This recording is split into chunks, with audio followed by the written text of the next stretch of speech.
Hey everyone, I've decided to start a vlog about what I think about every day. It's not something I've done before, but I'm still kind of new to YouTube, but we'll see how it goes. And usually what I think about is either spiritually based or politically based, or a combination of them both, depending on basically the ideas that I read the prior night, or just based on how I start my day, what symbols I focus on, and what kind of person I see myself as that day. It's always a little different every day. I think I'm more aware of it than a lot of people, but I guess I just want to lead up to what I want to talk about today, which is something I've been thinking about for a good majority of the day, and it's the divisions we decide to embrace. There are terrible stories we tell ourselves about who we are. We tell ourselves that we're divided from other people in a number of ways. We divide ourselves from other people based on our skin color, our ethnicity, our culture, our religion, our nationality. And we assume that these divisions are just inherent in the nature of humanity, and that they are the most tangible thing we can identify with. It's similar with sports teams, but that's more of a lighter subject. But we decide to embrace these out of convenience and out of fear. It's easier to discern who you are if you know where your boundaries lie. If you know, okay, I'm this religion, I'm part of this country, I'm part of this culture, this group of people, ethnicity, I'm this color of skin. It doesn't matter. If you can tell where your boundaries are, or you believe the stories about where your boundaries are, which is true 90% of the time, you hear it from someone else or you're told, then it's easier to say, okay, everybody beyond these boundaries is somebody who isn't like me, so I shouldn't care about them. And that's a terrible story that humanity has been telling themselves and ourselves for thousands and thousands of years. We've decided that tribalism is evolutionary, that it can evolve and become things that are greater forms of tribalism. We don't know this. A lot of people, this is this is the nature of the world for them. But really, it's just different forms of tribalism, of division, of boundary setting, of acceptance of the established order, acceptance that there are people who just aren't like us, that are different from us, and that we can't care about everybody, so we should try to care about the people who we identify with, who are within our boundaries.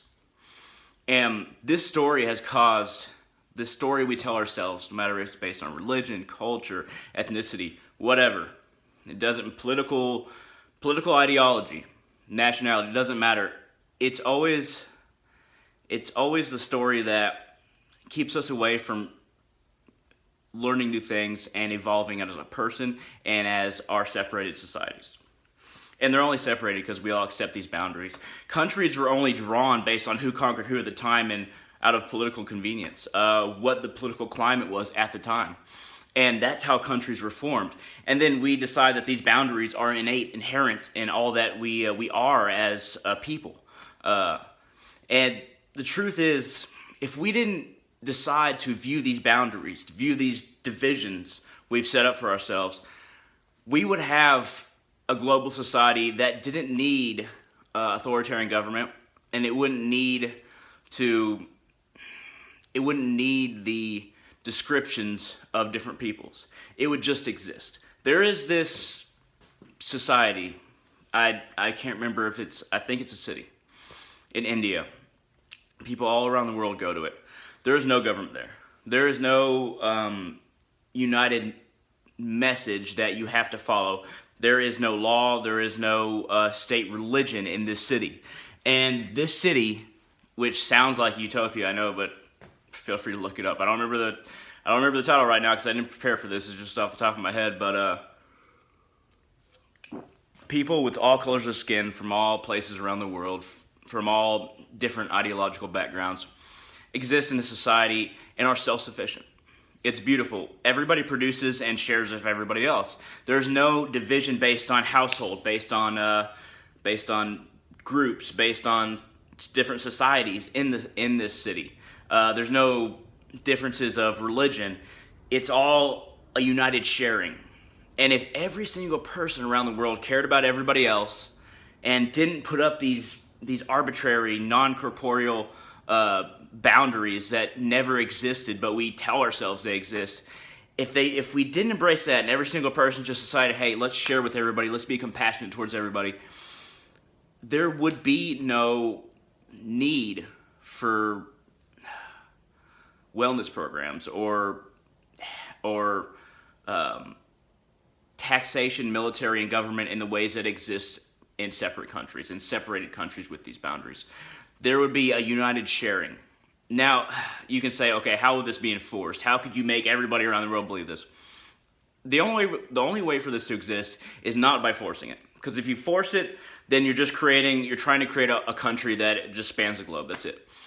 But if you accept this as an evolutionary trait, even if you don't believe in evolution of the physical body, just of society in general, if you just accept that if we begin to be compassionate for everybody around us, despite our differences, our self-imposed differences, then you're doing your part for our societal evolution, our social evolution, our cultural evolution as a humanity, not as a single country, not as a single religion, not as a single political ideology, but as a united humanity. And if everyone does their part in spreading this sharing, this caring for everybody else, despite these boundaries that we've decided that are real between us, if every single person does their part, and it only has to start with a few, that's when other people will start seeing the effectiveness of this. How good people are who embrace this nature of compassion instead of this nature of division. And the nature of fear and division is basically one, because it is fearful to put up these boundaries, because basically you're saying, okay, this is me and everything on the outside I'm against because this is who I am, no matter what the boundary is based on. And there will always be different political ideologies, always be different religions, there will always be different cultural identifications, but I'm not saying those should be just deleted or overcome or anything like that. I'm saying that if we start sharing in a way as a global society with each other, between countries, with more aid, with more dialogue, with more trading, and just not worry so much about these boundaries and placing forces at these boundaries, even ideological boundaries, we'll go to a place where people, everyone, and it always starts with ourselves, but everyone won't be afraid on what's on the other side of the boundaries. And fear will be of a completely different nature than it is now. With the divisions that we have decided that exist. And really, it's as simple as that, getting rid of fear. Getting rid of the fear of the other. Because really, the other is just a reflection of us. And what we're afraid of is really what we believe within ourselves, because we know that these things don't actually exist. These boundaries, these divisions are utter bullshit, and we know that deep down, and really we're afraid of realizing that. And that's all I got to say for the first vlog. I got a blog too at www.thecodasguide.com if you want to check out my blog, but this is a vlog, and this is the first time I've done a vlog, and this is the first episode. So I will see you again tomorrow, whoever's watching. Thank you very much. You have a great one.